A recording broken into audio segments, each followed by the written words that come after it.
आज मैं आपको सूरह अल-तग़ाबन की आयत 14 और 15 और अनफाल की आयत 28 की तलावत करूँगा। इसको ज़रा गौर से सुनिएगा और फिर अपनी राय का इज़हार कीजिएगा।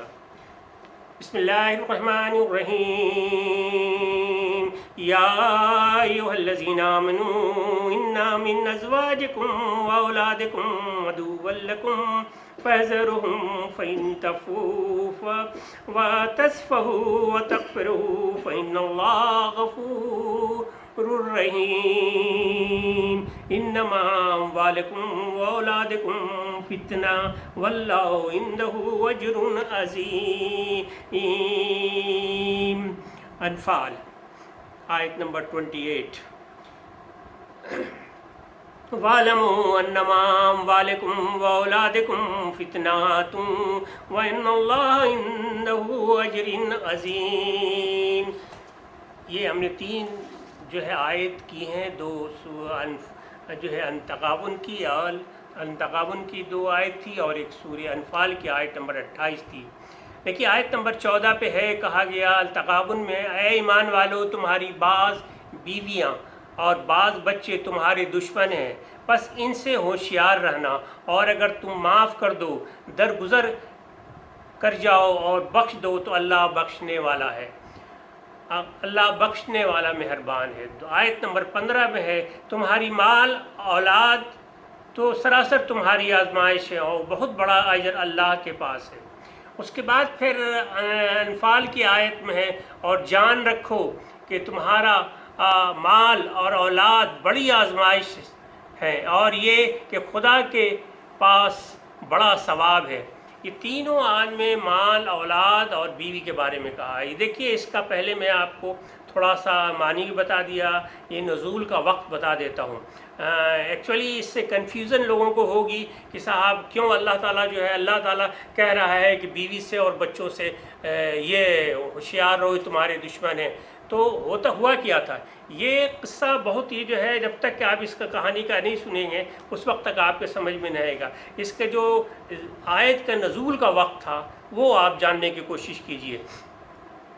हुआ यह था कि इसका मक्के में लोग मुसलमान हुए, कुछ लोग, बाद मुसलमानों ने मक्का छोड़कर मदीने आने का इरादा किया। ये हिजरत का वक्त था, जैसा कि हिजरत का हुक्म नहायत ताकीद के साथ किया गया था।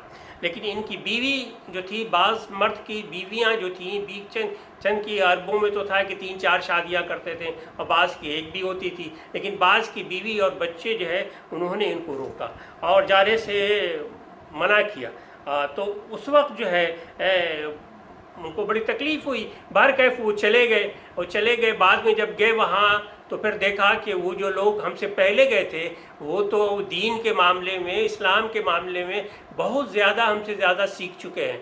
तो उनको बड़ा गुस्सा आया, बहुत अपनी बीवी बच्चों पर गुस्सा आया, और जिन और कि ये इन लोगों की वजह से, अपनी बीवी और बच्चों की वजह से हमने हिजरत नहीं की और हम इतने पीछे रह गए। चुनांचा उन्होंने ये फ़ैसला किया, इरादा किया कि साहब हम जो है इसका सज़ा देंगे। अल्लाह रब्बुल इज़्ज़त दिलों का हाल जानता है, उसने इन्हें उसी वक्त ये आयत उतरी और अल्लाह ने कहा इन्हें माफ़ कर दो और दरगुज़र से काम लो जो तुम्हें अच्छा। दूसरी बात जो आई है, आयत पे आई है कि औलाद और माल के बारे में है। होता ये है कि आप कोई काम करना चाह रहे हैं, दीन हक़ पे चलना चाह रहे हैं कि हम दीन हक़ पे चलेंगे, तो वहाँ आपके साथ मजबूरी आती है। मजबूरी कहाँ से आती है? वो सबसे पहले तो ये होता है कि आप काम कर रहे हैं, नमाज़ पढ़ रहे हैं, अल्लाह को कर रहे हैं, मस्जिद में जा रहे हैं, एक वक्त ज़्यादा वक्त आप लगाते हैं, थोड़ा रिस्क के लिए भी लगाते हैं, तो बीवी और भी बच्चों के प्रेशर होते हैं आप पे कि नहीं ये क्या काम तुमने लगा रखा है, ये मौलवियों वाला और ये वाला, तुम छोड़ो इसको, चलो तुम जो है जाओ, दुबई जाओ, कहीं जाओ, अफ्रीका जाओ, मिडिल ईस्ट जाओ, किसी जगह जाओ और मुझे पैसे ला के दो, मुझे नहीं पता, तुम डाका माल का डाल के ला के दो और ये करो, लेकिन चाहो। तो वैसी हालत में कहा गया कि जब तुम्हें कस्ब हराम यानी कि हराम माल پر اکسانے لگیں کہ یہ دیکھو کہ یہ تم چھوڑو، اس کو یہ کرو، وہاں لو رشوت لو، تو اکسانے لگے اور حقوق ادا کرنے سے روکتے ہیں. بس اس آزمائش کی مسیحت میں ان کی اطاعت نہ کرو. یعنی کہ جب اس آزمائش میں تم اس وقت خرو ہو سکتے ہیں جو اللہ کی مسیحت ہے، جو اللہ کی فرمانی ہے. اللہ کی فرمانی سے نافرمانی پہ جاؤ گے تو تم کو دنیا ہی میں اسی اولاد اور بیوی سے سزا ملے گی. یہ جو ہے اس کا پورا مفہوم تھا جو میں نے آپ کو سمجھا دیا. اس کے بعد پھر جو ہے التغابن جو ہے، التغابن کے جو کہتے کسے ہیں، یہ ایک بڑا مسئلہ ہے کہ التغابن کا معنی کیا ہے. دیکھیے اس محرومی کے صورتحال کو یعنی کہ کسی ایسی محرومی کو صورتحال کو بیان کرنے کے لیے استعمال کیا جاتا ہے التغابن کا لفظ، جس کا شکار ایک شخص یا لوگوں کا گروہ یا اس کے عمل سے ہوگا، اس کو التغابن کہتے ہیں. اب میں تھوڑا سا اس کو، کچھ لوگ ہمارے دوست ہیں وہ اردو نہیں سمجھتے ہیں، میں ان کے لیے کہتا ہوں believers, there are enemies to you from among your spouses and your offspring, so beware of them. But if you forgive and overlook their offenses and pardon them, then surely Allah is forgiving, most compassionate.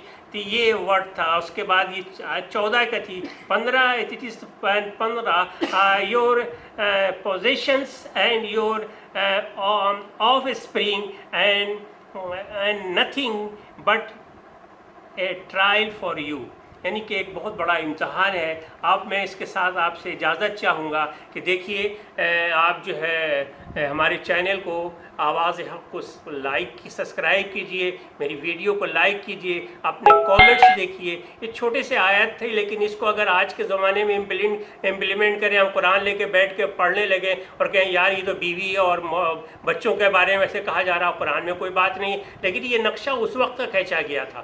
جو بات تھی میں نے آپ کو اس لیے کھل کے بتایا. ایکچولی بیوی اور بچے تو محبت کا ایک اللہ تعالیٰ نے آپ کی دل میں محبت دی ہے. وہ دیکھیے بیوی جو ہے اللہ نے انسان کے آدم کے پسلی سے بنایا. پسلی کہاں ہوتی ہے؟ یہ پسلی جو ہے یہ ہارٹ کے قریب ہوتا ہے. لہٰذا بیوی جو ہے، مرد جو ہے ہمیشہ جو ہے بیوی سے محبت کرتا ہے چونکہ دل کے قریب ہے. اگر اس کو گھٹنے میں رکھ پیدا کر جاتا ہے، گھٹنے کی ہڈی سے، تو اس کے قدموں میں وہ جا کے عورت گر جاتی یا قدموں بھی گر جاتا. سر پہ ہوتا تو سر پہ بیٹھا لیتا، لیکن اس کو دل میں اس کی محبت رہتی ہے بیوی کی. لہٰذا یہ آیت جو اتری تھی وہ اس صورت پہ حال پہ تھی. نزول کا وہ جو وقت تھا وہ یہ تھا کہ ایک گروہ جو تھا، کچھ لوگ تھے جو انہوں نے روکا اپنی شوہروں کو کہ نہیں جاؤ، اور اس میں ان کے مرد بھی تھے، اس میں عورتیں بھی، یعنی کہ کچھ مرد سے مراد ہے کہ ان کے بیٹے تھے اور بیویاں تھیں. تو اس طرح کے یہ واقعہ آیا تھا. لہٰذا اس آیت کو میں نے تھوڑا سا ڈسکرائب کر دیا. اب مجھے آپ سے اجازت چاہیے. اللہ حافظ.